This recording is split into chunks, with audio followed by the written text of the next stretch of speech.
Hello and welcome to another episode of Diary of a Gold Coin Dealer.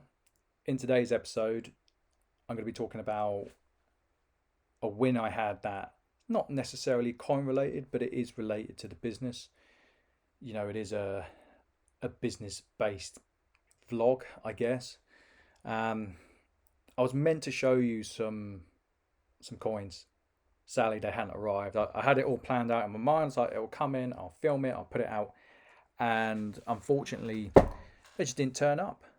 But I was going to make this video anyway. Like last week I put it out on a Thursday, today's a Friday. It's meant to be semi-sporadic, or it was meant to be weekly every Monday, but it never worked out that way. But like I said, now I've kind of hit the point where I don't really need to make much more. I'm just lining up my ducks, to be frank. It doesn't matter to put a video out that's kind of informative, or it follows my journey, or it's just a bit of coin porn, or it doesn't matter. I can put these out on a daily every 2 days. I'm not saying everything's going to happen every day. I don't want to go below a certain standard in terms of quality, and I've seen channels where they put out a lot of filler content. I don't like that. I'd rather put out something that is of a decent standard rather than put out something that is just it's a bit rubbish, let's be honest. And that's me being polite. If it was on camera, I'd probably say other things, but hey, I've got to have some sense of professionalism. So what am I going to talk about today? Well, for those of you who are savvy, and this was actually pointed out to me, I didn't find this myself. A client of mine said, have you seen the stamp price rise? And I went, I wasn't really expecting one to come up. They did it last year. They did two rises last year. I think they've done two biannual price rises since the pandemic. I wasn't expecting one because they took the absolute biscuit in April. So if they took the biscuit in April, they've taken the whole packet this time around. It's not a good price rise. I've got my suspicions as to why I think this is the case. For those of you who are not based in the UK, we have something called NVI stamps, so no value indicated. I think America has, I think they're called forever stamps. I think Canada, it's T stamps. I'm not sure if Australia has it. I should know because my supply of stamps comes from Australia, believe it or not. There is a long and interesting backstory around that. Everything's done by the book. There just is a lot of UK postage in Australia. So, but yeah, they've decided to put the first class stamp up by a ridiculous 30 pence. Nuts.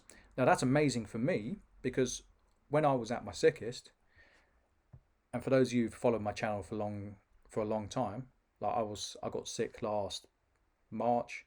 I was probably sick before then.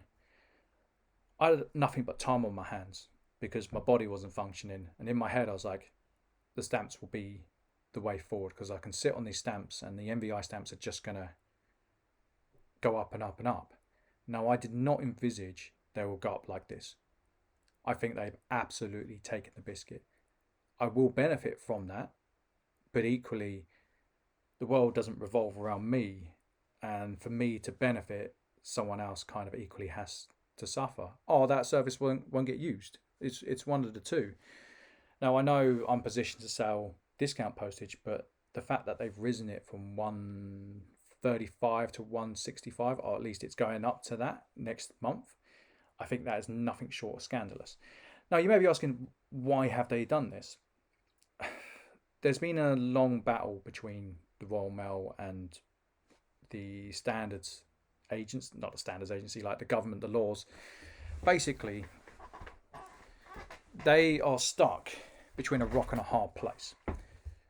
They have to deal with certain laws that other companies don't.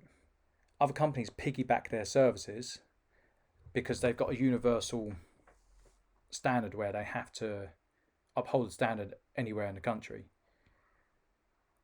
Doesn't work. It hasn't worked for a long time. And it's kind of like, this is going to be a rant from some people, but it's kind of like the NHS. The NHS doesn't work. No one's brave enough to admit it, though. It's the same with the Postal Service. So they're kind of putting it up because it's too expensive, and part of it is loss making. and they want to get rid of it, I don't think they will. But I think the way they see it, if they keep doing this, they can twist the arm of politicians and Parliament to get it to how they see it needing to be run. I see both sides of it. If I was the government, I'd put my foot down and say, actually, no, because it is a UK asset. It's what, 500 years old, but it's becoming problematic. Like, I remember when the price of a postage stamp was 65 pence. It's now 165. It's nuts. And the thing with inflation, the going up 10% from 10 pence, 11 pence, it's not as crazy as you think. I know people earned less back then, but 1 pence is not as crazy as people think. Go up 10% from a tenner, that's £1. It just shows how much the pound or our currencies in general have been devalued, because this is happening across all countries. It's all been devalued, and this is one of the reasons why I like the hybrid approach that I've adopted. I find security in it because I can have gold that I can trade, and then I can have the stamps that I hold, and they go up and up and up, and it does very well in monetary terms. But in terms of like what I actually own, it's a bit of a farce. Because is it doing well? I do well because I turn it over. You know, if I turn it over more than once in a year, I'm doing better than the standard. But if you're just holding it, you know, it gets hard. If you're paying the face value, if you're paying below it, it doesn't matter so much. But if you're paying the face value, you're not really gaining anything. You're just kind of losing. The goalposts have been moved. Now, in terms of what that means for the coin world, the problem is they've taken an absolute hammer to the insurance premiums. So if you are selling at £2,000, 2.5 cover, you're now paying what, 19 quid for the service. So as gold's gone up, it's rendering 1 ounce coins and the like very expensive. So the premium on the 1 ounce coins being crushed, and the postage has gone up. So what that's meant for dealers like myself, I've just turned around to people and said, I'm not paying more than 98. Preferably I want to pay 97. And if it's bigger, I quoted a guy, 2 ounce coin, I quoted him 96. Because I've got to factor in the postage costs. Now, if you're a small person who wants to sell peer-to-peer, you know, that's kind of problematic if you're in ounces. Because if you're selling one by one to get the most bang for your buck, the reality is you might as well just sell them to a dealer. You're probably going to come out there or thereabouts. And if you do that, if you're going to extrapolate that over a long enough time, it means the bigger get bigger and the smaller get smaller. And that's just a natural cycle of business. I'm not saying it's wrong or right, it's just an observation. So yeah, that's where this week's been at. It's been an incredibly busy week. I've got 2 potential orders lined up. Both of them are a fairly hefty drive. One of them's in the Midlands. One of them is in Scotland. And I think I'm going to go after both of them. I think I want to put more content out. I think I just want to get a couple of coins for my collection over and above what I need. You know, just because I want some legacy coins. I've been eyeing up an 1817 Sovereign, but I want it MS. I don't want it AU.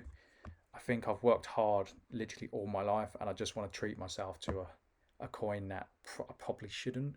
But equally, if I can, I will. I don't really have many other hobbies. You know, I don't spend much money elsewhere. Except for my football team. I seem to be spending a lot of money at my football team. But they are winning, so that's okay. But yeah, that's been my week. If I do land these collections, then fantastic. It's been great news on the stamps for me, but bad news for other people. I guess it makes up for the loss I'll make on the silver, you know. Swings and roundabouts. Anyway, I hope you've enjoyed this episode of Die of a Gold Coin Dealer. Tomorrow's episode, I will be showing you stock if it turns up. It should do. It has been sent special delivery, so that's going to be an interesting one. It's about £9,000 worth of stock to show you. So, but there isn't variety. You'll know what I mean when you see it. Anyway, take care, guys. Bye.